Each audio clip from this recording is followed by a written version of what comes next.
Hello and welcome to Marshal Institute. तो कैसे हैं आप सब लोग बेटा। +1 क्लास हम लोग कर रहे थे first chapter some basic concepts आपका केमिस्ट्री का, जो ऑलमोस्ट एक आध लेक्चर में ख़त्म होने वाला है। तो आज हम लोग जो पार्ट डिस्कस करने वाले हैं वो है about stoichiometry of chemical reactions. बड़ा अजीब सा वर्ड है बट बड़ा इंटरेस्टिंग भी है, क्योंकि इसके रिलेटेड जो न्यूमेरिकल्स है बहुत ही ईजी और इंटरेस्टिंग वे में सॉल्व होने वाले हैं हमारे पास। तो उसके पहले हम लोग समझ लेते हैं कि ये है क्या। तो जैसे कि मैंने यहाँ पे लिखा हुआ है स्टोइकियोमेट्री मींस एक ग्रीक वर्ड है और इसका मतलब क्या है, means to measure the element. मतलब कि हमारे पास एलिमेंट को मेजर करना, उसकी मेजरमेंट के बारे में, उसकी क्वांटिटी कितनी ली है हमने एक पर्टिकुलर रिएक्शन में, उसके बारे में पता होना चाहिए हमें। जैसे कि आप एक केमिकल इक्वेशन लिखते हो तो केमिकल इक्वेशन को बैलेंस्ड फॉर्म में लिखना बहुत जरूरी होता है। बैलेंस्ड फॉर्म में लिखने से क्या होता है कि पता चल जाता है कि रिएक्टेंट जो था वो कितना दिया था और कितने रिएक्टेंट को रिएक्ट करके हमारे पास प्रोडक्ट जो कितना बना है। तो बेसिकली हमारे पास बैलेंसिंग फॉर्म में जो इक्वेशन होती है वो हमें बताती है about the quantity of the reactants as well as products. तो इसी को हम लोग स्टोइकियोमेट्री बोल देते हैं ऑफ केमिकल रिएक्शन। तो अगर हमारे पास पूरा प्रोसेस देखें तो पूरे प्रोसेस को हम स्टोइकियोमेट्री सिंपली भी बोल सकते हैं। लेकिन जैसे मैंने यहाँ पे एक रिएक्शन लिखी हुई है कि CaCO2 reacts with HCl and gives you CaCl2 plus water and carbon dioxide। तो अगर बैलेंस फॉर्म में लिखे तो हमारे पास यहाँ पे 2 आता है विद HCl। तो इसका मतलब कि हमारे पास किसी भी केमिकल रिएक्शन में कितने मोल्स या कितने मॉलिक्यूल्स या कितने हमारे पास नंबर ऑफ एटम्स किसी चीज के हैं तो वो पता चलते हैं। और जैसे यहाँ पे अगर देखा जाए तो CaCO3 मतलब हमने 1 मोल ही लिया है कैल्शियम कार्बोनेट का, इधर 2 मोल्स ऑफ HCl जो दोनों आपस में रिएक्ट करके क्या दे रहे हैं 1 mole of CaCl to 1 mole of water and 1 mole of CO2। तो हमारे पास अगर मोल्स को छोड़ के इनके मासेस की बात करें तो भी हमारे पास यहाँ पे पूरी एक इन्फॉर्मेशन निकल आती है टू द मॉलिक्यूलर मासेस की। लाइक CaCO3 का जैसे मैंने यहाँ पे मॉलिक्यूलर मास निकाला हुआ जैसे 100 ग्राम और HCl का हमारे पास आ गया 73 ग्राम। तो इसका मतलब कि जब 100 ग्राम जो है 73 ग्राम जो HCl है उसको 2 से मल्टीप्लाई कर दोगे तो ये आपका पूरे का पूरा 73 ग्राम तब आया है। और दोनों को मिला के हमारे पास जो CaCl2 बनता है उसका मास आता है 111 ग्राम, whereas 18 ग्राम वाटर एंड 44 ग्राम जो है हमारे पास CO2 जो प्रोड्यूस हो रही है इन दिस केमिकल रिएक्शन। तो बेसिकली ये जो क्वांटिटेटिव इंफॉर्मेशन है रिएक्टेंट की और प्रोडक्ट की, ये बहुत ही हमारे पास हेल्पफुल होती है in solving the number of calculations. और वो कैलकुलेशंस जो होती हैं वो हमारे पास कौन से प्रॉब्लम्स के बेस्ड होती है ये भी मैंने यहाँ पे बताया हुआ है। जो प्रॉब्लम होती है मास को लेके होती है, मतलब कि हमें जो न्यूमेरिकल में प्राप्त की गई है या रिलेशनशिप कुछ भी बताई गई है between the reactants and products, उनमें सिर्फ मासेस की बात की हो सकती है या फिर उन दोनों में मास एंड वॉल्यूम रिलेशनशिप, मतलब मास और वॉल्यूम, मतलब कि एक चीज हमारे पास सॉलिड और एक चीज हमारे पास गैसियस फॉर्म में भी आ सकती है और लिक्विड फॉर्म में भी आ सकती है। तो उसको लेके हम लोग बात कर सकते हैं मास और वॉल्यूम के फॉर्म में भी रिएक्टिव प्रोडक्ट जब मिलेंगे तो क्वांटिटेटिव इंफॉर्मेशन उनसे हम जब लेंगे तो हमारा पूरे का पूरा जो एक तो केमिकल रिएक्शन बैलेंस्ड फॉर्म में मिल जाएगी हमें, प्लस हमारे पास इंफॉर्मेशन पूरी आ जाएगी कि कितने रिएक्टेंट्स को रिएक्ट करके हमारे पास कितना प्रोडक्ट बन रहा है। सेम आप वॉल्यूम रिलेशनशिप की बात कर सकते हो कि अगर सिर्फ आपके पास वॉल्यूम की बात हो रही है कि रिएक्टेंट भी अगर बात कर रहे हो वॉल्यूम के केस में है, मतलब कि वो हमारे पास लिक्विड फॉर्म में एग्जिस्ट कर रहे हैं या फिर हमारे पास जो लाइक प्रोडक्ट्स बन रहे हैं वो भी इसी फॉर्म में है, तो वॉल्यूम और वॉल्यूम आपस में रिलेशनशिप में कैसे हमारे पास कैलकुलेशंस कर सकते हैं उसके बारे में पढ़ेंगे। उससे मैं बता दूं जैसे कि मास अगर रिलेशनशिप है तो इसमें क्या होगा कि आपको किसी एक पर्टिकुलर रिएक्टेंट की या एक प्रोडक्ट का मास गिवन होगा और आपको दूसरे रिएक्टेंट या दूसरे प्रोडक्ट का मास कैलकुलेट करना होगा। जैसे कि आपको यहाँ पे 2 रिएक्टेंट्स गिवन है और यहाँ पे प्रोडक्ट गिवन है 3, ठीक है। लाइक अगर आपको मान लो CaCO3 का मास गिवन है, ठीक है, और या फिर इसका मास गिवन है तो इसका निकालने को बोल सकते हैं या इस प्रोडक्ट का मास निकालने को बोल सकते हैं, या फिर किसी एक प्रोडक्ट का मास गिवन है और किसी एक रिएक्टेंट का मास निकालने को बोल सकते हैं। मतलब कि एक रिएक्टेंट या प्रोडक्ट का मास गिवन होगा और उसके साथ हमने क्या करना है दूसरे रिएक्टेंट या प्रोडक्ट का मास निकालना है। सिमिलरली यहाँ पे किसी एक रिएक्टेंट या प्रोडक्ट का मास और वॉल्यूम गिवन हो सकता है और जिसके हेल्प से हम लोग क्या करेंगे किसी दूसरे रिएक्टेंट या प्रोडक्ट का मास और वॉल्यूम कैलकुलेट कर सकते हैं। Similarly in the third case कि अगर हमारे पास किसी न्यूमेरिकल है कोई और उसको सॉल्व करना और उसमें क्या है कि हो सकता है एक रिएक्टेंट या प्रोडक्ट का वॉल्यूम हमारे पास गिवन है बट दूसरा जो रिएक्टेंट और प्रोडक्ट या फिर हमारा जो बन रहा है केमिकल रिएक्शन में हो सकता है उसके बारे में हमें वॉल्यूम निकालने को बोल दिया जाए, तो वो चला जाएगा वॉल्यूम रिलेशनशिप के अंदर, राइट। तो बाकी जो हमारे पास जितने भी ये नंबर्स जो बैलेंसिंग करके आते हैं इनको हम लोग कोफिशिएंट्स की तरह लेते हैं, और इस केस में और या इस कॉन्सेप्ट में बोलो इसको हम लोग बोलेंगे स्टोइकोमेट्रिक कोफिशिएंट्स, राइट। तो ये स्टोइकोमेट्रिक कोफिशिएंट्स ही हमारे लिए मेन चीज है, क्योंकि बैलेंस्ड फॉर्म में ही जब इक्वेशन होगी कोई केमिकल इक्वेशन तभी वो स्टोइकोमेट्रिक केस के अंदर पढ़ी जाएगी और हमें क्वांटिटेटिव इंफॉर्मेशन देगी about the chemical reaction, right. तो चलिए आप इसकी एक स्क्रीनशॉट ले सकते हो, नोट डाउन कर सकते हो, सो दैट हम लोग करते हैं फिर numericals related to the first part that is mass relationship. तो चलिए अब हमने यहाँ पे लिख लिया है अपना first numerical related to problems involving mass relationship, जिसमें हमारे पास स्टेटमेंट गिवन है that is calculate the amount of water produced by gram लिखा है साथ में, मतलब मास हमने कैलकुलेट करना है amount of water produced bye combustion of 16 gram of CH4 that is methane. कि अगर आप लोग मीथेन को कंबशन कर रहे हो in the presence of course oxygen में ही करोगे तो ये आपके पास कुछ इक्वेशन इस तरह की आएगी। अब जिसमें हमारी बात जो ये एक तो हुई है मीथेन की, दूसरी हुई है हमारे पास वाटर की। तो सबसे पहले देख लेते हैं कि मोल्स कितने गिवन है। इसमें देखा जाए तो हमारे पास 1 मोल ऑफ मीथेन गिवन है, इधर 2 मोल्स हैं वाटर के, राइट। तो अगर हम लोग ध्यान से देखें इसके सोल्यूशन की बात करें तो हमें निकालना क्या है, amount of water, that means की मास ऑफ द वाटर। अब देखा जाए कि हमारे पास according to this equation, according to chemical equation और you can say balanced chemical equation, 1 mole of CH4 gives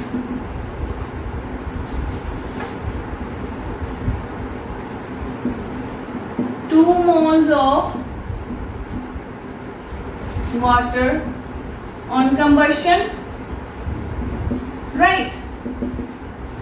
but हमारे पास जो है 1 मोल CH4 का वो किसके इक्वल है, दैट मीन्स की 12 इंटू 4 12 प्लस 1 इंटू 4, क्योंकि हमारे पास मोल जब निकालने हैं यहाँ पे तो कैसे निकाल सकते हैं, इसकी मॉलिक्यूलर मास के हेल्प ले सकते हैं यहाँ पे। तो ये कितना आ जाएगा हमारे पास 48 ग्राम, राइट। तो ये हमारा है 48 ग्राम,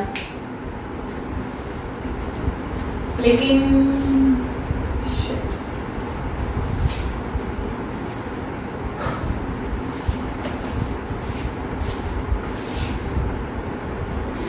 ओके तो ये हमने लिख लिया। अभी हमने फर्स्ट स्टेटमेंट अपनी प्रॉब्लम जो है अंडर इन्वॉल्विंग मास रिलेशनशिप, तो इसमें आपकी स्टेटमेंट के मैंने calculate the amount of the water produced bye combustion of 16 gram of CH4 that is methane. कि अगर हमारे पास CH4 मीथेन जो है वो कंबशन प्रोसेस में जाती है तो हमारे पास CO2 और H2 देती है, और वाटर कितना देती है ये हमने कैलकुलेट करना है। तो सबसे पहले तो देख लेते हैं कि मोल्स कितने गिवन है। बात करी गई है सिर्फ मीथेन की और वाटर की, तो हम सिर्फ इनकी बात कर लेते हैं। इधर वाटर के हैं 2 मोल्स और मीथेन के कितने गिवन है 1 मोल। और अगर सोल्यूशन की बात करी जाए यहाँ पे तो सोल्यूशन में हम लोग कह सकते हैं कि अकॉर्डिंग टू केमिकल इक्वेशन या फिर कह सकते हो कि बैलेंस्ड केमिकल इक्वेशन, हमारे पास 1 मोल ऑफ CH4 जो है वो gives 2 moles of water on combustion, ठीक है ना। यही हमारा इक्वेशन से पता चल रहा है। बट अगर देखा जाए बट 1 मोल ऑफ CH4 ये किसके इक्वल होगा हमारे पास 12 into 12 plus 4 into 1, that means कि हमारे पास कितना आ गया 12 प्लस 4 इज इक्वल्स टू 16 ग्राम। और वहीं पे अगर बात करें 1 मोल ऑफ H2O की तो वो कितना है 2 इंटू 1 प्लस 16, दैट मीन्स की 18 ग्राम। देयरफॉर हमारे पास बात है 2 मोल्स की करनी, तो इसका मतलब लिख सकते हैं कि 2 moles of water equals to 2 into 18, that will be 36 gram, which implies कि हमारे पास 1 mole of CH4 gives 36 gram of water on combustion.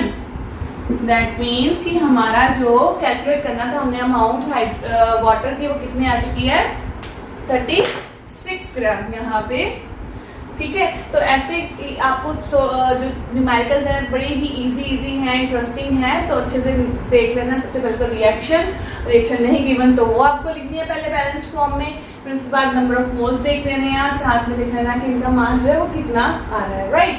तो ये था हमारा फर्स्ट न्यूमेरिकल, आप एक इसकी स्क्रीनशॉट ले सकते हो, नेक्स्ट न्यूमेरिकल जो है वो स्टार्ट कर सके।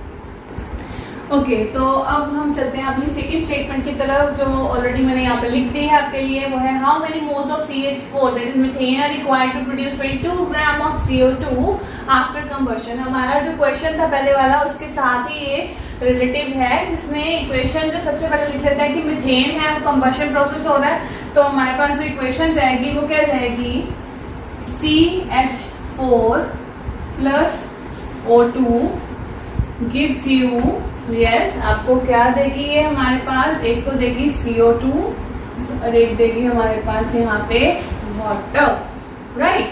तो ये हमारे पास जाएगी इक्वेशन, जिसमें अगर इसको बैलेंस किया जाए तो बैलेंसिंग के लिए हम लोग ब्लैक पेन यूज कर लेते हैं, इधर 2 जाएगा इधर 2 जाएगा, बाकी बैलेंस्ड है। और अगर हम लोग बात करें सोल्यूशन की, तो सोल्यूशन में बात किसकी की गई है इक्वेशन में, हमारे पास एक तो CO2 की एक मीथेन की, मतलब कि हम दोबारा यहाँ पे लिख लेते हैं कि एक तो हम लोग बात करेंगे 1 मोल है, क्योंकि 1 एक ही CH4 है यहाँ पे, तो 1 मोल ऑफ CH4 है, और यहाँ पे भी 1 मोल ऑफ CO2 है। अब CO2 को अगर ध्यान से देखें तो इसका अगर मोलिकुलर मास निकाले तो हमारे पास कितना आ जाएगा, 12 plus 2 into 64, तो ये कितना आ जाएगा आपके पास, सॉरी 64 लिख दिया मैंने, 2 into आपका आ जाएगा 16, ठीक है। तो इधर आ जाएगा 12 plus 32 which will give you 44 ग्राम। तो 44 ग्राम CO2 हमारे पास जो है प्रोड्यूस हुआ है इस इक्वेशन में। अब CH4 कितना लिया था कि इतना हमारे पास CO2 प्रोड्यूस हुआ, हमने और निकालना है बाद में 22 ग्राम के लिए। तो चलिए सॉल्व करते हैं। सबसे पहले बात कर लेते हैं हम लोग कि टू प्रोड्यूस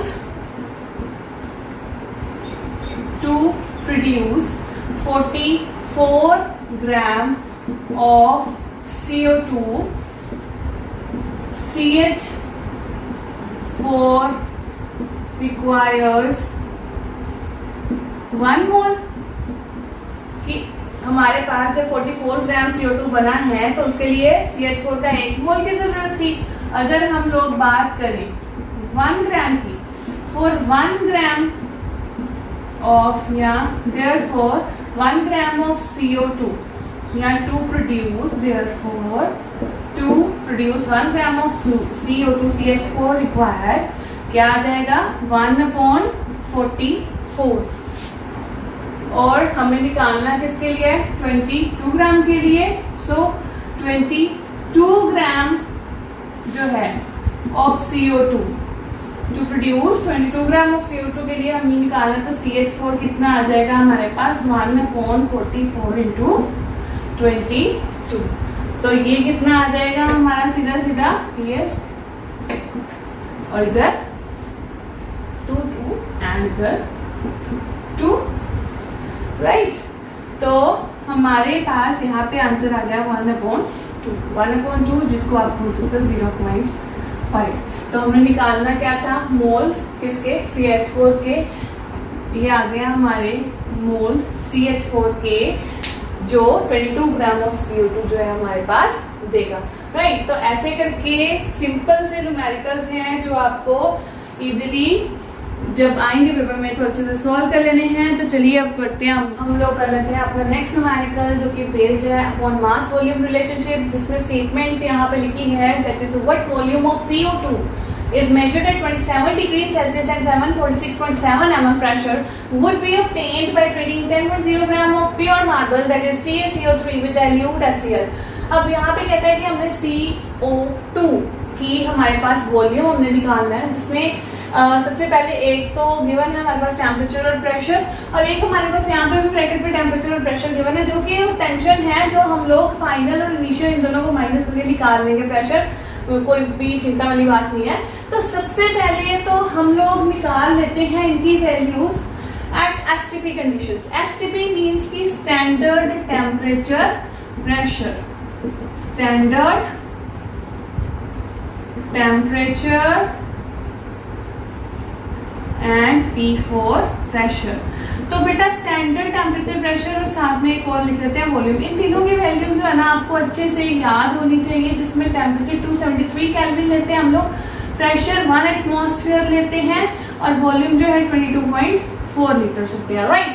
तो ये आपको वैल्यूज अच्छे से याद होनी चाहिए, इनके बिना आपके न्यूमेरिकल्स नहीं सॉल्व होंगे, क्योंकि ये वैल्यूज याद रहेंगी तो क्वेश्चन में पुट करोगे तो आंसर आएगा। ओके चलिए अब सोल्यूशन की तरफ बढ़ते हैं। तो सबसे पहले अगर हम बात करें वॉल्यूम की, कहता है कि फर्स्ट स्टेप हम लोग कर लेते हैं to calculate volume of CO2 by 10.0 gram of CaCO3 at STP, जो हमें मिला है STP कंडीशंस पे by treating the CaCO3 with HCl 10 gram जब हमने CaCO3 लिया था।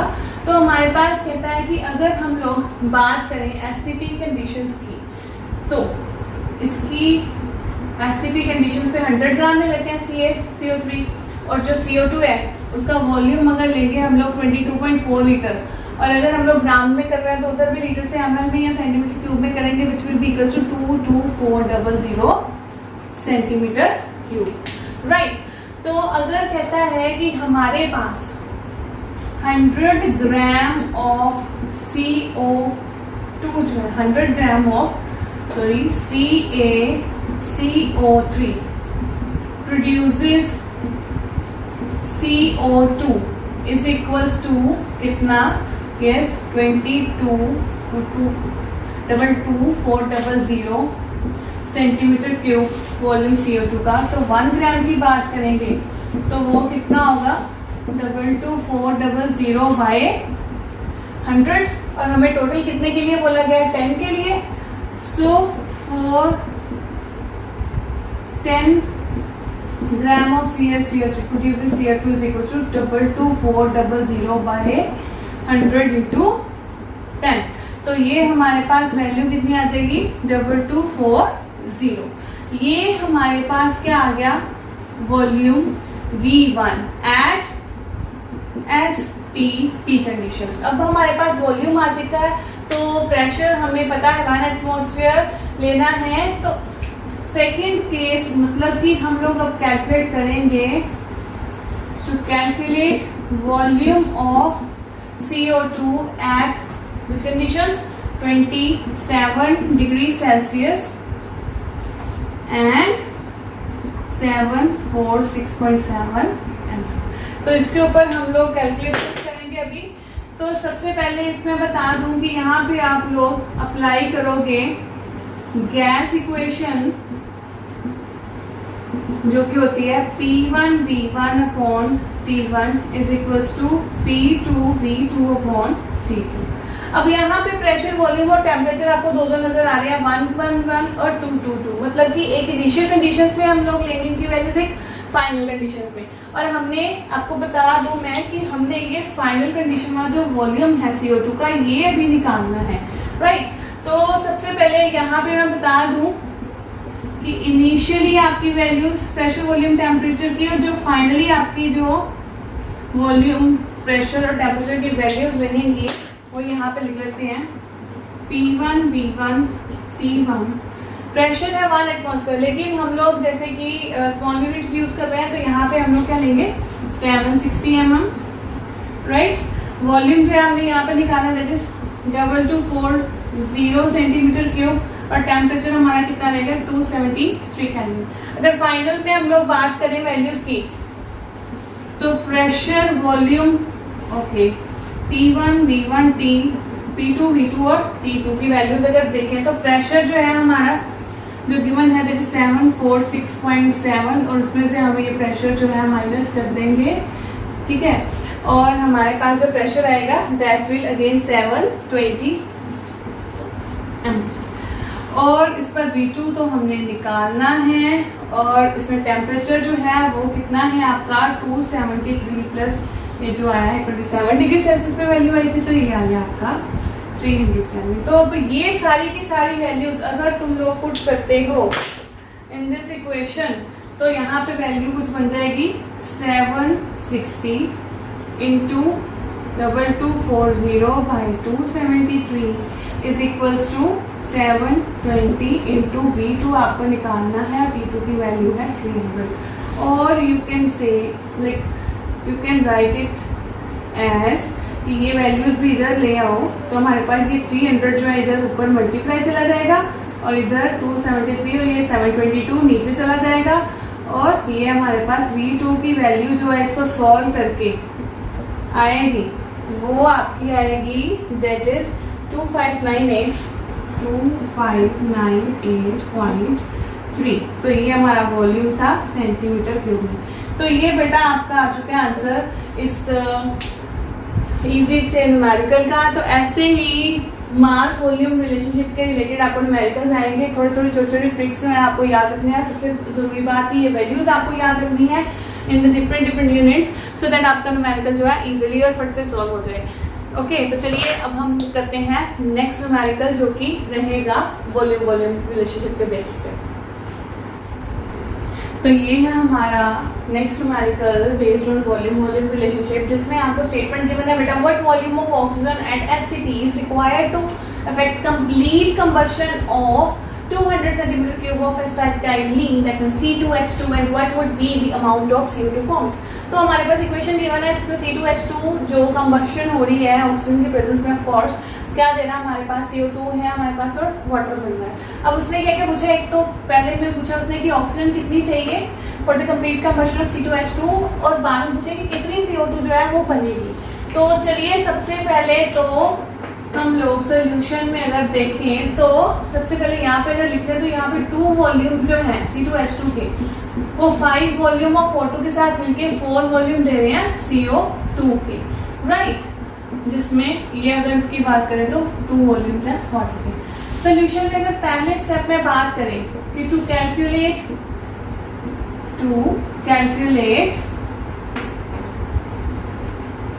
Amount of O2 required at STP conditions तो उसने बात करी है। तो हमारे पास according to Gay-Lussac's law,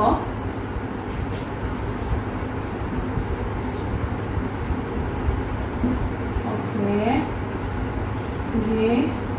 Gay-Lussac's law, हमारे पास 2 volume of C2H2 requires oxygen is equals to 5 volume, right.